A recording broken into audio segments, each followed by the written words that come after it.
Throughout this course, we'll be zooming, panning, and rotating around in the models we'll be going through. So I want to make sure you have an explanation of how we're doing this here in the beginning of the course. Now, before I tell you about all of the navigation tools here on the right, I want to show you how to do the majority of your zooming, panning, and rotating directly from your mouse. Some of these tools give you additional control, but using the mouse is a faster method to use a lot of the time. First, let me show you how to pan the model. All you have to do is press and hold the center mouse button or scroll wheel. With the center button depressed, just move the cursor on the screen. Next, let's look at zooming in and out.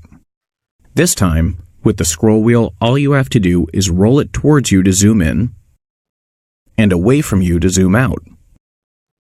This might be the opposite of what you're used to if you're coming from AutoCAD, but it will eventually become second nature to you.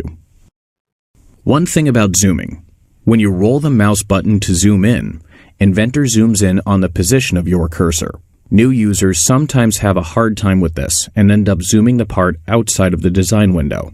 Let me show you what I mean. Say I want to zoom in on this corner of the part. If I leave my mouse in this spot on the screen and keep zooming in, notice the part eventually leaves the design window. This is because the mouse is positioned over the background immediately after I start zooming in, which means I'll be zooming in on that spot in the background and not the model. If I want to keep this from happening, I must relocate the cursor to the spot I want to zoom to every few seconds while zooming in. One last tool I want to mention is Zoom All, which can be helpful if you somehow lose the part in the graphics area. To use it, you can simply double-click the middle mouse button and the part will return zoomed to the middle of the screen. If you like hotkeys, you can press the Home button on the keyboard, located near the Delete button, for Zoom All as well.